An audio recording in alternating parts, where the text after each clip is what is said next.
Le football universitaire japonais est une mine de talents inépuisable, un système singulier qui rend la formation japonaise si efficace. Kaoru Mitoma, Kyogo Furuhashi, Junya Ito ou encore Yuto Nagatomo, des grands sont passés par le système universitaire.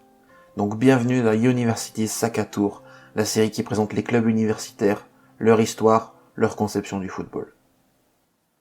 Le football universitaire japonais, mon péché mignon, le football que j'aime, à la fois utile, loin du bling-bling, et symbole de la capacité d'optimisation japonaise. Il était temps que je vous en parle. Et puisque je vais bientôt lancer ma série University Sakatour, dans laquelle je vous présenterai différentes universités avec leurs spécificités, je vous dis qu'il faut d'abord qu'on parte avec le même bagage de connaissances. Donc ceux qui s'y connaissent un peu vont apprendre un peu, ceux qui s'y connaissent très peu vont apprendre beaucoup, et ceux qui s'en foutent vont pouvoir s'en foutre, c'est un peu la vidéo du bonheur. Mais avant ça, je vous propose un petit voyage dans le passé. Le football arrive au Japon à la fin de la décennie 1910, notamment dans des villes portuaires comme Kobe ou Yokohama, et les premiers clubs se forment. Le ballon rond est porté par une catégorie de la population, les lycéens et les étudiants. En 1921, la Coupe de l'Empereur est créée pour permettre à tout le pays de s'affronter. Certains clubs écrivent déjà les premières épopées, les premières légendes du football japonais, comme le Rijo Shokyudan, qui aura une vidéo dédiée. En 1928, c'est le club universitaire de Waseda qui remporte la coupe. C'est la première université à remporter ce trophée. Et de la fin des années 20 jusqu'au début des années 60, l'hégémonie du football U sera totale.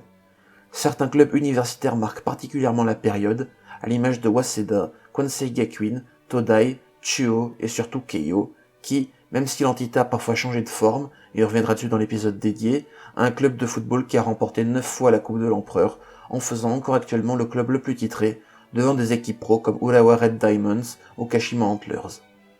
Mais dès les années 60, avec le développement et la relative professionnalisation des clubs d'entreprise, la domination du football universitaire décline et le statut du foot U change. Avant les années 70, il était quasiment impensable au Japon de vivre du football. Le sport est donc pratiqué à l'université quand les Japonais ne travaillent pas encore. Mais désormais, les clubs offrent de plus beaux salaires, veulent être compétitifs et ont donc besoin de joueurs de qualité. Le club universitaire, tout comme le club de lycée, est alors vu comme le parfait formateur. En 1967 sont d'ailleurs créées les ligues universitaires, une pour chaque région sportive japonaise, donc Hokkaido, Tohoku, Kanto, Okushinetsu, Tokai, Kansai, Chugoku, Shikoku et Kyushu. Outre ces ligues, il arrive aussi de voir des clubs universitaires disputer les championnats régionaux seniors. Cependant, même en cas de première place, ils ne peuvent pas être promus en JFL, la division semi-pro du football nippon. Et parallèlement, les clubs universitaires disputent tout de même encore la Coupe de l'Empereur, où ils peuvent là, cette fois-ci, affronter des clubs professionnels, une bonne occasion pour certains joueurs d'attirer les regards. Au début des années 2000, un certain ralentissement s'observe. Le football japonais s'occidentalise, et les jeunes joueurs préfèrent commencer leur carrière plus tôt que de faire un cursus universitaire. Fort heureusement, des joueurs comme Kaoru Mitoma vont totalement relancer la hype autour de l'université. Ces dernières vont d'ailleurs s'équiper, devenant des précurseurs d'analyse vidéo ou data, et maintenant, la place de l'université semble vraiment bien ancrée dans le football japonais. Il est impensable que ce football disparaisse un jour. Et là, je vous imagine penser, parce que je suis perspicace et un peu de vin, mais Kylian, c'est quoi un cursus universitaire? Alors posons les bases. De 16 à 18 ans, dans la majorité des cas, c'est la période de lycée pour les jeunes japonais. C'est aussi la période où les jeunes joueurs évoluent en U18. Pour le football japonais, ce laps de 3 ans, c'est la formation. Puisque les lycées ont aussi des équipes de foot, les académies ont été calquées dessus afin que le processus soit le même pour tout le monde. Cependant, à 18 ans, le joueur est lancé dans le grand bain et doit trouver un contrat. Il n'y a pas d'équipe réserve, de U21 ou je ne sais quoi au Japon. La post-formation, c'est-à-dire la période après la formation, s'effectue donc soit en club, soit en université. Et pour l'universitaire justement, un cursus normal dure 4 ans. Les joueurs enrôlés y sont donc pour ces 4 années. Pendant cette période, ils sont cependant libres de négocier avec n'importe quel club, et il arrive que certains joueurs soient prêtés par le club universitaire. À ce moment-là, ils jouent avec leur future équipe et étudient quand même encore à l'université.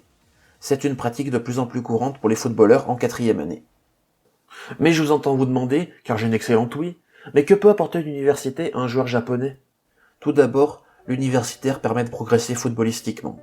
Dans un club, l'objectif majeur est de remporter des matchs. Si le jeune espoir est incapable de s'acclimater et de progresser, c'est tant pis pour lui. Le club universitaire, lui, dispute certes des compétitions, mais le but premier est d'assurer la progression des étudiants. elle s'axe en 3 points. Une amélioration technique tout d'abord, et une amélioration physique, mais qui sont toutes les deux mineures, car ce qui est le plus travaillé, c'est le jeu collectif.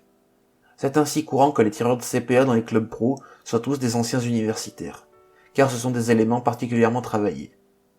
Pourquoi Mitoma et Kyogo marquent-ils autant de la tête, malgré leur relative petite taille? Parce que les améliorations les plus observées chez les joueurs passés par le foot U, c'est la détente, le sens du placement, le sens du timing. Des qualités d'ailleurs bien trop sous-estimées dans le football moderne.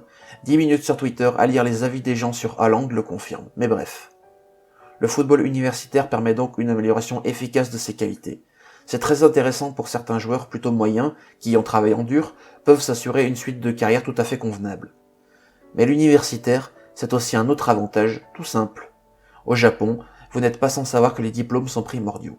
Et lors de leur passage en universitaire, les footballeurs ont aussi des cours à côté, bien évidemment avec des horaires adaptés.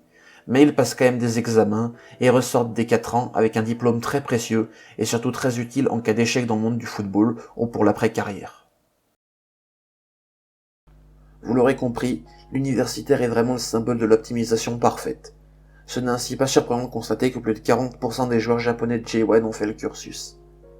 Un chiffre qui avoisine, voire dépasse les 50% en J2 et J3 League.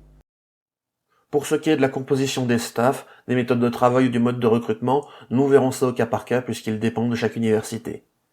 En tout cas, merci d'avoir regardé, n'hésitez pas à liker, à partager, à vous abonner pour soutenir cette série. N'hésitez pas aussi à poser vos questions en dessous dans les commentaires parce que je sais que j'aurais pas été exhaustif avec cette vidéo. Et je vous laisse pour finir, je vous dis au revoir déjà, et puis je vous laisse pour finir avec une vidéo des Ultras de Waseda.